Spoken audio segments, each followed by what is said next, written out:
कि रुद्र कहो या महाकाल कहो, वो धमकी नहीं देता है यूं यूं करके, मैं देख लूंगा, मैं ये कर दूंगा, मैं वो कर दूंगा। वो धमकी कभी नहीं देगा। वो बस आएगा, गद्दी पे बैठेगा, महाकाल की सीट पे बैठेगा और हिसाब देखेगा, इसको फांसी देनी है, इसको उल्टा लटकाना है, न इसको स्वर्ग में भेजना है, उसको नरक में भेजना है। बस चिट्ठी वो आपके हाथ में चिटकी देगा। इसका रिजल्ट क्या है? इसका रिजल्ट क्या है? जैसे जज आता है, जज के सामने गवाह सबूत बैठते हैं और वो सजा सुनाता है कि ये सजा है।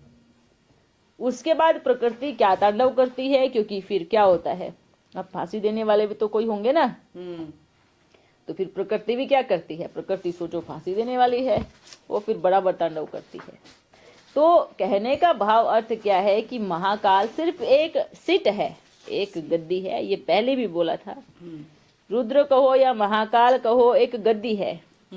एक कोई इंसान महाकाल या कोई ये सब चीज नहीं है। वो कभी धमकी देगा ही नहीं आकर के, वो कभी श्रापित या धमकी देगा ही नहीं। वो सिर्फ कहेगा ये लो आपकी चिट्ठी है, ये आपके कर्म की चिट्ठी है, ये पकड़ो आप। महाकाल एक ऐसी सीट है, जैसे जज होता है सेम महाकाल है, ऐसे ही धर्मराज की सीट है। ये एक गद्दी कहोगे आप महाकाल को, जैसे कि ऊपर के शंकर, ठीक है, जो ऊपर जो शंकर है और नीचे जो है, दोनों के पास डिफरेंट है, एकदम अलग है।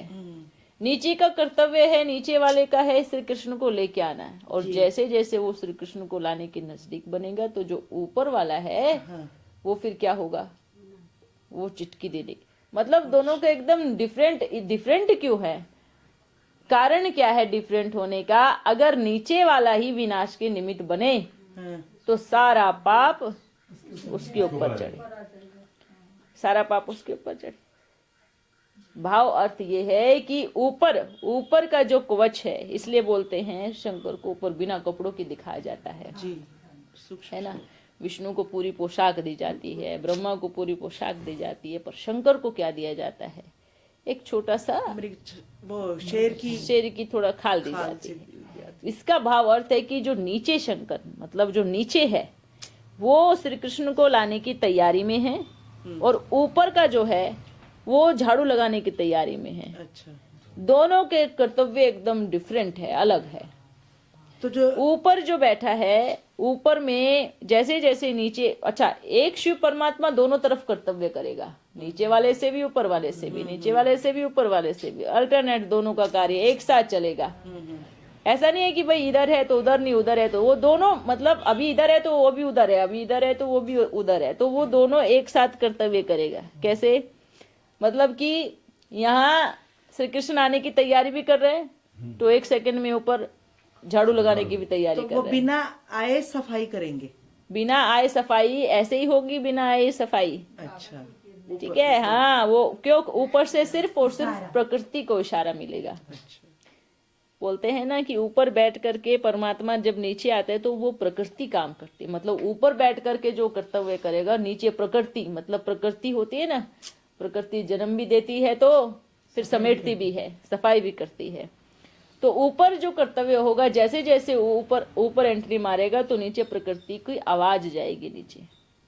अच्छा, तो जो सारा बोझ रहेगा वो सब ऊपर वाले पे रहेगा, समेटने का जो भी पाप रहेगा। इसलिए बोलते हैं शंकर के कंठ में विष का प्याला दिखाते हैं कि विष पिया। विष कैसे पिया? विष पी लिया और देवताओं को अमृत दे दिया।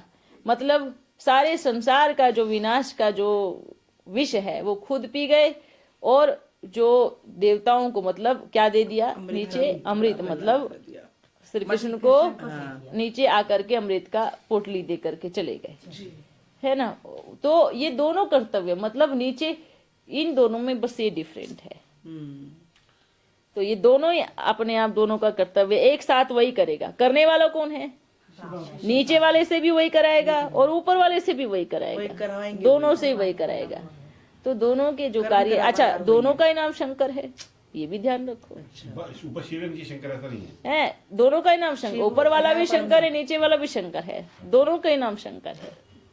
तो ये चीज है नीचे उसकी प्रेम गाथा दिखाई जाती है, और जो विनाश की गाथा है वो फिर ऊपर वाले की दिखाई जाती है। लेकिन दोनों अब दिखेगा तो एक ही ना, तो लोगों ने फिर क्या किया, एक को ही दिखा दिया है। ये भक्ति मार्ग में सबको, क्योंकि ऊपर वाला दिखेगा कैसे दिखेगा, तो सारी कहानी किसको दे दी है, नीचे वाले को, क्योंकि ऊपर वाला दिखता ही नहीं है, आएगा भी नहीं, दिखेगा भी नहीं, लेकिन कार्य तो कर रहा है।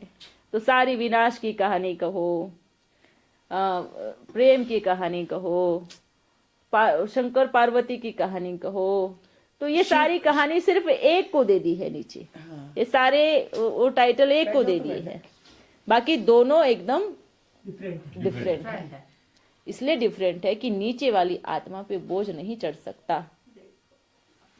तो ये जो ज्ञान की गहराई है ये एकदम अलग है। क्योंकि अच्छा, विष्णु और ब्रह्मा को दोनों को पोशाक दी गई है।